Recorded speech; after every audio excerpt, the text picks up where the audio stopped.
Beautiful, right? Hi everyone. To those who don't know, my name is Luke, and to those who are fellow witnesses, welcome. I would like to just take a moment of your time to talk about something that is really close to my heart. Something which I think we should all be concerned about, and something, dare I say, we all need to deal with. It is something which can be hard to accept for some people, and for some it is a growing problem. Some people choose to run from it, some people try to belittle it, others even outright deny it or choose to hide it just to avoid being looked upon as spiritually weak. Of course, what I am talking to you about is our ability to doubt. Is it wrong? Is it healthy? Are we allowed to have doubts? How far are you willing to go to find out the truth? You see, as witnesses, we have failed in our ability to research and reason for ourselves, and we have given our mental powers over to people who don't want you to doubt. They do not want you to question their authority.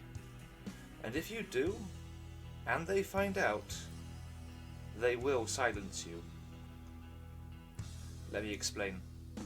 Imagine you and a group of friends are about to set out on a hike into the mountains, and you all have the same destination in mind.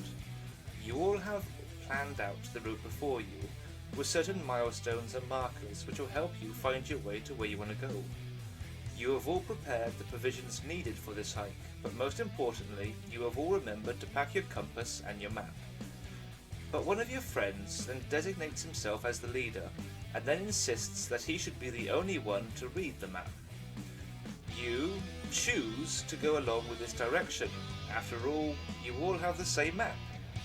But after a while, you begin to suspect that you have gone off course because you still haven't come across any of the expected markers that the map told you about. The leader then assures everyone that his directions are correct, and that you are just around the corner from our destination. He refuses anybody to examine the map properly, and then tells us not to trust our own compasses. He lies to the group about already passing a few markers, gaslighting people's own eyes into believing he was right. Doesn't like his authority being questioned, and even kicks people out of the group for expressing doubts. Now, does this sound familiar to you? The governing body of Jehovah's Witnesses claim that they are the only ones anointed by God to serve as his representatives on earth. They have monopolized on that idea by claiming that obedience to them is a sole requirement to obtain salvation. They also claim that they are the only ones directed by God's Holy Spirit to interpret what the Bible teaches. It is not surprising then to see them go through extreme measures to silence anyone who disagrees with them by disfellowshipping them. And what happens to those who are disfellowshipped? Well, they are removed from the congregation.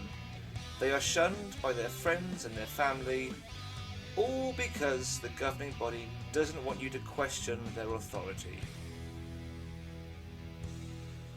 Now think, if they have the truth, then what are they trying to hide? These people, who we have taken for granted for so many years, that claim to speak for God, may not be as well intentioned as we originally thought. They have stated that they are neither inspired of God nor prone to mistakes, but yet we give them the power to interpret, to lead, and to disfellowship anyone who gets in their way. Now, how can this be right? Well, let's first consider some facts, shall we? You may not know this, and it might make you quite unsettled, but just like that friend in the illustration, the governing body are frauds. They have taken management over your faith by inserting themselves as mediators between you and God. They have rejected and replaced the role of Christ within the congregation with that of men. And now, they teach that your obedience to their direction is by extension obedience to God. They have actively covered up child sex abuse, secretly had a 10-year membership with the United Nations, accepted blood transfusions and military service in order to obtain legal recognition.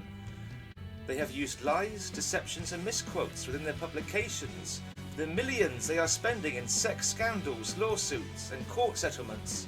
The Society's tax avoidance history, the protection of paedophiles, and let's not forget their false predictions in 1780, 1798, 1799, 1829, 1840, 1844, 1846, 1873, 1874, 1875, 1880, 1881, 1906, 1910, 1914, 1915, 1917, 1918, 1920, 1921, 1925, 1932, 1935, 1941, 1951, 1975, 1980, 1986,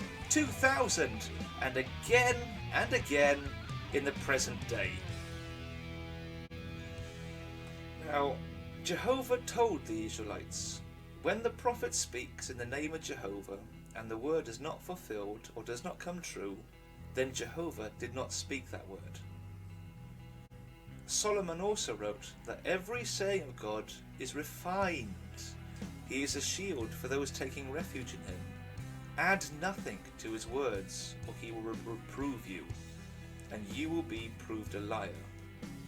Jesus said of his followers, when that one arrives, the Spirit of truth, he will guide you in all the truth, for he will not speak of his own impulse, but what things he hears he will speak, and he will declare to you the things coming.